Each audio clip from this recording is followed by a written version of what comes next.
Next up, we have Craig Walker, Environmental Project Specialist, Osage Nation. He's going to talk about this American burying beetle, which is pretty fascinating. So, totally depends on who you talk to. I'm Craig Walker. I'm an Environmental Project Specialist for the Osage Nation. Most of the work that I consistently tend to do is lean more towards the EAs for oil and gas producers, as well as projects within the nation. Research on American burying beetle, that Fish and Wildlife grant that Janet just mentioned is one that I've worked on, as well as the Neosho mucket. Both are federally listed species, and I was specifically asked to kind of just go through the survey requirements and what all that entails, but I'll boast that I only have 10 slides, and I'll answer any questions that I can related to it. So, the American burying beetle, basic origin black beetle, what major distinguishing mark it has compared to other species, which there is multiple other species, is that big bright orange spot right there. That's the main distinguishing factor if you're actually trying to ID them. So the main reason why most of you guys care about this beetle, or don't care about the beetle, is the fact that it requires through a federal nexus that you have to address it with biological assessments within your EA. So this is the ADB range, and I'll be able to answer some questions probably according to this. We obviously fall within this range. There's Osage County. This map is available through Fish and Wildlife. It's a map that tells you what is their range so far, which is in yellow, and then what they consider priority range, or a conservation priority area. And for those of you that have to mitigate or buy credits and need to know ratios with disturbance, that's a pretty important factor. Obviously, this is a list of all the counties that are within this jurisdiction as far as requiring surveys. This map is from 2014-15, so it may have moved a little bit. Fish and Wildlife is not exact on where the ebb and flow is of the species, so it kind of fluctuates a little bit. Osage definitely falls within this range. Most of the trapping here that's in this conservation area is right around the Tall Grass Prairie Preserve, which is where a lot of research happens. So to have surveys done, obviously you have that federal nexus. It's going to require an ADB survey if you choose to have one. If not, you then have to look at other mitigation measures, conservation credits from the conservation bank, etc. The cheapest way to address this is usually through surveys. U.S. Fish and Wildlife has a list of approved surveyors. You have to be approved and have a permit for handling the species from U.S. Fish and Wildlife. That website is really showing up terrible. Is a list of all of them which are approved within Oklahoma and in our range. So they have a specific guidance that they have to follow. The season usually starts right around May. The actual identification of when a season starts is 5 consecutive nights that the temperature stays above 60 degrees. So when people ask me often, all the time, when's the season open up? Well, I have to wait, and depending upon what the weather tells me. I'm sorry, they don't follow a normal calendar year. So that's when it opens up, and it stays open until it drops below 60 after August 30th. August 30th is that day where activity amongst the beetle tends to drop down, and so once the temperature drops below 60, they consider all of them to be around that dormant stage and season's over, which also means survey efforts are over.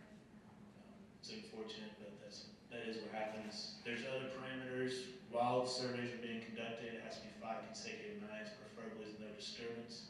If you have three nights of disturbance to your traps, then you have to restart your survey. Wind during those times from 8 p.m. to about 4 a.m. have to stay below 10 miles an hour, temperature has to stay up, etc. It's not a lot of fun, and it's just a pain. Rainfall is an issue. This is a trap out in the field. There's not a lot to these things. They're not super advanced technology. I've seen some really cool stuff in other presentations today. This isn't it. basic idea of what our traps look like. So if you see them in the field, please don't disturb them. You know, it's more likely a producer trying to do something, more research that I'm trying to conduct, or another agency. But so what we've got going on here is we'll fill a 5-gallon bucket with soil, you know, within a specified amount. We cut open the top of a piece of wood here, a piece of plywood, and we put meat, rotten flesh inside that bucket. The pheromones, the aroma, and everything is what attracts those. In the pheromone bucket, we get a general count of indicator species, which isn't American barred beetles, other nitrophorous species other than American barred beetles, and then, you know, if you catch one, you get a count on it. Our department, we specifically try to trap as much and as long as we can within that 5 consecutive night season. So for an example is, if I set a trap and I'm going through the 5 nights, if I do catch a beetle, technically according to Fish and Wildlife Guidance, I don't have to trap anymore. They're there, I'm sorry, or congratulations, depending on what your purpose is, and you're done. However, with us, we're trying to get population estimates and trying to get a better picture of what's actually going on. So we'll tag the beetle, we release it, and we'll finish out that trap of 5 consecutive nights. It's not required, but it's something for our research and our ideas and some modeling that we're wanting to work on to get a better understanding and help both you guys and conservationists out. So after we do all this and we go through the process and you guys are working on your EAs or you contracted out to do EAs, they will be sent this information, they'll gather it up, they put it together, they send it to Fish and Wildlife, and then they'll also send it to the BIA. Bid Daniels is the main guy as far as their environmental stuff goes. And so when I work with a few oil producers, I'll send everything to Fish and Wildlife, I get an automated email response back. I send all the data plus that automated email response to say, hey, we're in compliance with this Fish and Wildlife and we're trying to fulfill those NEPA requirements. So yeah, that's the general gist of what a trapping season is kind of like and what all it entails. There's a lot more specifics. The trapping radius of one trap is good for a half-mile radius. So from an oil producer standpoint, if you've got 5 or 6 wells within an area that you're wanting to drill, you would technically only need one trap to do all 5 or 6 wells if it was within a half-mile radius of that trap. So if you valve every one of those wells when you're doing an EA, that might be some specific information that might be important to you guys. And I'm more than happy to answer any questions that anyone might have. Yes, sir. The area of the burying beetle was expanded this year, correct? I believe it was, like I said, this map that I have listed up here. Yeah, I saw that, and it's 14, so that means it's expanded. And is that because Fish and Wildlife has data indicating that the bugs are going more places? Yes, so what it is this range map, and including the expansion, is based off of trap positive and negatives. Okay, so for every trap that's a positive, if you notice this little line is like little bubbles. And the reason why that is they took every positive trap that was out there and they did a 30-kilometer radius around that. Because up to, I believe it's 30 kilometers, they did up to that range because that is the absolute maximum distance documented that we've noticed an ABB to travel as far as their range goes. And so they took in all those positives and created the yellow range, which did expand because I know this past year they caught beetles over around Cushing area and a few other places. And previously this range didn't involve Cushing and a few others. Your bright red, orange spots here are those priority ones I was talking about.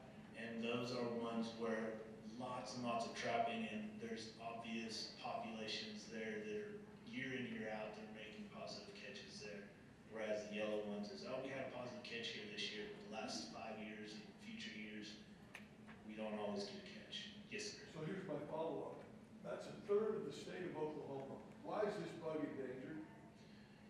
This bug is federally listed, so you have to look at it from a nationwide aspect. And I know for many people, and you're like, well, it doesn't affect me in a nationwide aspect, but for that species, there's only 10% of its known area that historically was populated with them throughout. It used to go all the way from Rhode Island, further west, all the way to the North 48, to the South 48, and the bug used to be everywhere.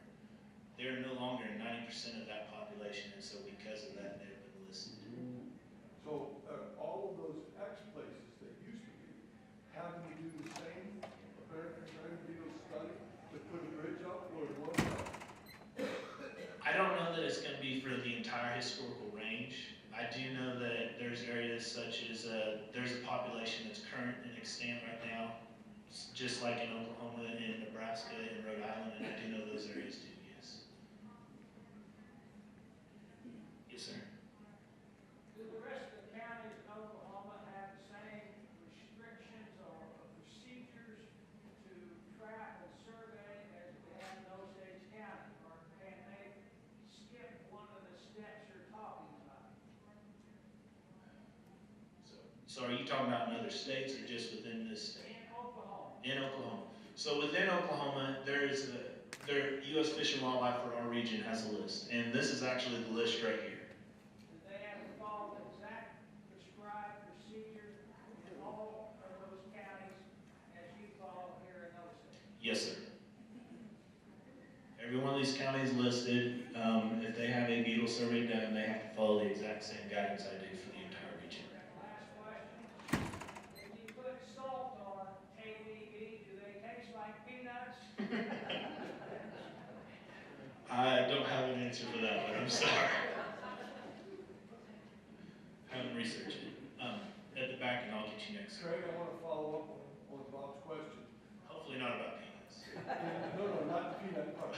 Okay. In Washington County, Pawnee County, counties that immediately adjoin Osage County, I can drill in 3 hours. In 3 hours. How are they getting around the American Berry beetle study? Okay, so this is where that federal nexus comes in. Osage County falls under the federal nexus because the mineral estate is entrusted to the BIA. That federal nexus triggers the EA and NEPA requirements. And it's because of that you can drill in 3 hours rather than go through the entire NEPA process for your new well or specific workovers. I don't remember the exact list of workovers. It is an unfortunate thing. Yes, that section 7 federal nexus due to federal laws and statutes is what requires that. So we're really not protecting the beetle. We're really doing that only through the federal nexus. Yes and no. There's a section 10 to that ESA Act, and Well, there's 76 You other don't- counties, we can do whatever we want to do.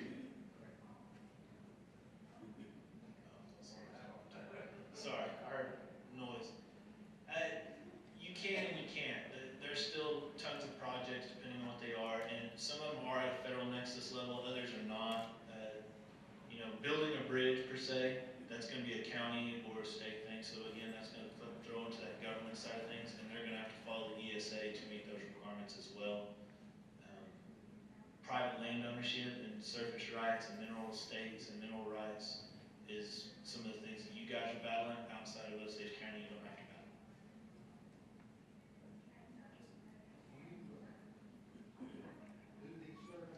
Yes, I do. So that was one aspect that I didn't really touch a whole lot on. Our department does these surveys.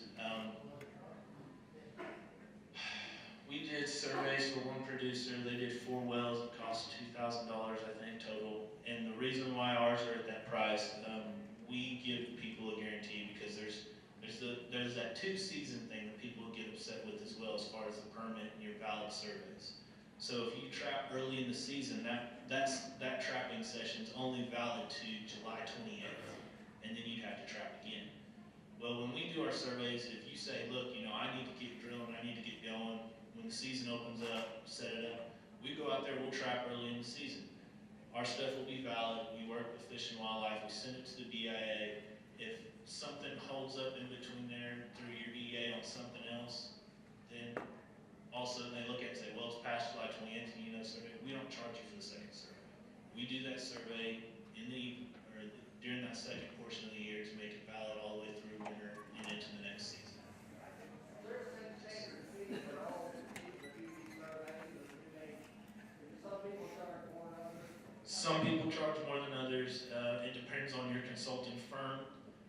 We also help other organizations, we've helped other people get permitted and go through the process. So if you have employees within your organization that have the criteria, or meet that criteria to become a permanent surveyor, well, we help with that. So we take those guys out, and if Jan's got a degree in biology and natural resources, and she says, hey, I want to be a permanent, surveyor, I have to then go online, and she has specific reading requirements, be able to ID the species, sex the species, and other things, but then also go through a trapping system, and we're more than happy to take those people with us out on trappings and to help them get permitted as well.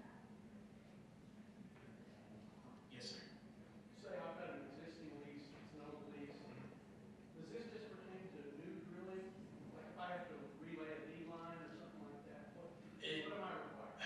It does not just pertain to only new drilling, and that's why I mentioned the word workover, and depending upon what the BIA, I know Ben Daniels is here somewhere, maybe in the next room. He's given a talk on what else is going to constitute specific environmental requirements. They would have that list. I know a little bit about it, but I don't have the exact information on it. But to answer your question, no, not just new drills. Yes, ma'am.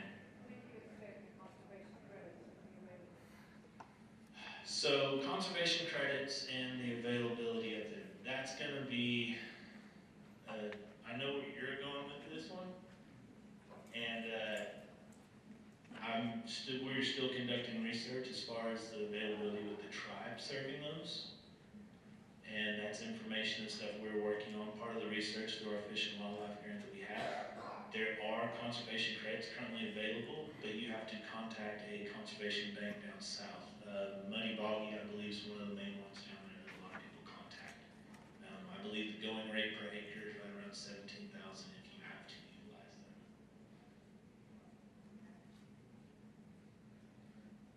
Any other questions? 17,000 is the price for conservation credits if you have to go through a ABB bank. And Ms. Thomas in the back was asking me about when we would be able to serve those up and offer credits. Those rates are set by the bank themselves, so they have an allotted amount of land that they have set aside that they're doing conservation efforts on, specifically for the ABB, and they allow producers and pipelines and things come through and say, we would like to buy those credits. And so they then say, okay, well, you're disturbing this many acres, and referring to that map, depending on where your disturbance is, determines how many acres you have to pay for. To explain it a little bit better, if you were doing a new well, your total disturbance was 1 acre, and it's in the yellow. Okay, that's not a conservation priority area, so your ratio of disturbance would be 1 acre to 1 acre. So for every acre that you'd have to buy credit for would be the same amount as how much you actually disturb. Whereas if you were inside one of these orange zones, it's 1 to 2. And it also depends on whether it's a permanent disturbance or a non-permanent disturbance. And they classify that through Fish and Wildlife as anything that's over 5 years in disturbance is going to be considered a permanent disturbance, and anything under that is going to be a non-permanent disturbance, a temporary disturbance. Yes, sir. I have a two-part question. You're talking about the ebb and flow. I think you said you had 2014, 2015. Yes. And on goes through various factors we all know, 7 years, 8 years of drought and so forth. So Yes. the conditions that keep this being right in these areas, especially in Osage, when the predatory environmental conditions, what are those conditions? And if the beetle does leave this area, say to skin, Mhm. you have to go back and all the surveying and everything? Okay, so I've got the privilege to work with, it's a tough question to answer, and I've got the privilege to work with a lot of professors from various colleges, and done a lot of research on the Tallgrass Prairie Preserve, which is coincidentally in Osage County. And what we're seeing from a year-to-year basis, we've done population estimates on the Tallgrass Prairie Preserve specifically because we use that as a research site. there are some correlations with drought years in different aspects of, when water resources are low, like many animals, they're going to try to tend to be localized in those areas. And so, and their numbers tend to fall off a little bit, the longer the drought goes. So mortality rates tend to increase. Last few years, we've been fortunate from a landowner standpoint, or anyone else, that we've had a lot of rain. So their numbers are climbing back up the last year or so.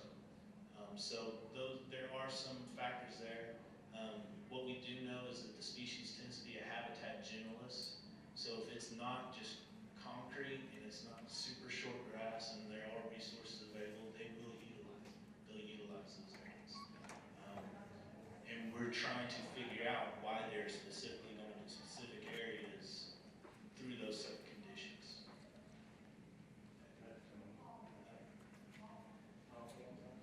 I'll go in the back and I'll get you. Yes, sir. I got a silly question. What do you do with the beetle when you find it? Okay, so what we do with the beetle is I've heard tons of people give me the answer they would like to hear is, just kind of slide your foot over the top. That's not what we do. What we do is when we get a capture, assuming that it's not dead when we notice the capture, because sometimes that does rarely occur, we release it back. Our department specifically, we actually tag the species in case we actually have a recapture. And the reason why we tag it is, again, we want to know those population numbers from a research standpoint, and to also help understand exactly where they are, why they're there, and how much area they actually are covering, rather than just, well, we have a positive trap. We're just going to assume that they're within a 30-kilometer radius. So we really want to focus in on answering the ebb and flows and among other things. 1 second, sir. I've got another guy here first. Go ahead. Do wildfires kill beetles? There is that's an interesting one as well, yes and no. So a disturbance, an immediate disturbance, obviously you've taken away all the resources in that specific area. So yeah, your numbers as far as catches go will drop, but we have noticed that just like with nutrition of your lands and everything else tends to increase with those fires and utilizing that minimal disturbance, we do see population numbers do come right back up within a year or so.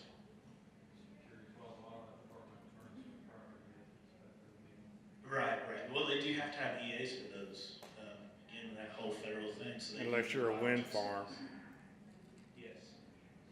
Can the BIA superintendent weigh the federal nexus on the BIA here in Osage County and eliminate so much of the delay that we encounter here in getting the permits and put us on equal ground permitting time like Scotland up in other counties? That's a tough question for me. I don't believe that I can fully answer that one. I want to say no because it's a federal agency. And with it being a fish and wildlife jurisdiction, I don't know that the BIA can just completely nex that as far as the You species. ask the superintendent that for me, please. Absolutely. Greg, when this all started, when they put the beetle on it, they were this. To me, that would have been a shotgun approach for them to name 60 counties and say you're under the umbrella. Right. Now, your data has been running now for however long, 2 years, 3 years, 4 years, 5 years. Uh-huh. So your data about specific Osage County, would it trump the federal nexus and say, we are unique, and we know where this species is or is not, so we have a better control apparatus, and we can be very, very specific, and it's within Osage County. I like that approach. I want to say that, yeah, we'd love to be able to go ahead and say that. However, We'll sue the government. right? Everett will sue them. Right. Hey, Again. lay the foot down, right? Man for all seasons.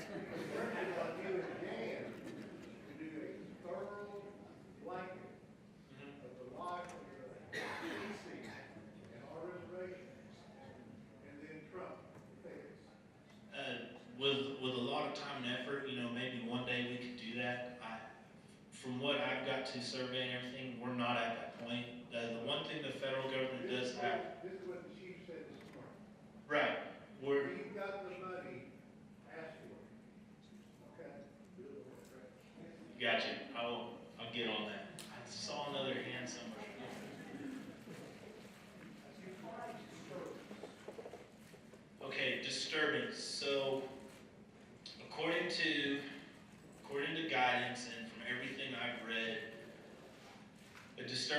can be as small as, like we've talked about with a wildfire. That's a really quick, short disturbance. It's a land change. Moving or developing a gravel road or pad is a disturbance. Those are some of the small ones that most people tend to associate with. So that would include spill remediation. Amazingly enough, yes it would. Yes it would.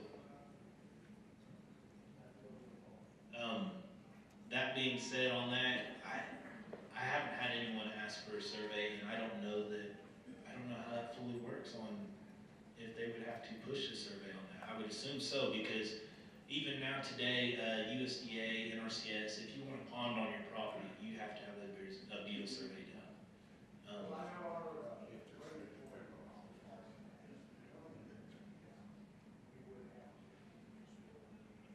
Yeah, and that's what I thought, and I just didn't have the information from see, you. that puts you in a really bad spot. Yes, it does. Because the timing of all this, DIA requiring you to do this overnight remediation, even though you cannot go ahead and do the survey. When you need to. Absolutely, absolutely, and in a large respect, I also agree with that, because you're also doing more detriment to the environment, and the possibility for mediation is that much tougher, because you're having to fight it over a long period of time, rather than immediate cleanup. Okay. Is there any other questions? Yes. I apologize, I came in late, you may cover this, before I got in here, but anywhere else outside of this area, what is the acreage size of the work, if I wanted to do this in Arkansas or in Missouri or some other place? I thought that the acreage area that required the survey to be done was a 3-acre area, and they reduced it in our area to 1.3 acres. 1.2 acre. So you're talking about what that exclusion factor from having to do a survey, is that what you're referring to? If the disturbance was over 3 acres, you would have your survey, is that what you're referring to? Yeah, if the disturbance is 3 acres or greater, you have to do a survey. If it's less than 3 acres in other parts of the United States, then you don't have to do a survey. And who made the decision to reduce that to 1.2 acres specifically in Osage County, knowing that we buy 1.5 acres in location? I was getting ready to say, I don't believe that there's a threshold anymore. I'm pretty sure any development has to have a survey. So you don't have, is that the same way all across the United States? I've heard of there being that threshold in other places and in other regions, specifically to the northern region with like Nebraska. And I use them because I know there's an actual population there that's been thoroughly researched. But I haven't seen anything in writing that says that they have that threshold, or I haven't been able to find it myself. So I don't know that Fish and Wildlife has allowed any other agencies to utilize the threshold minimum requirement.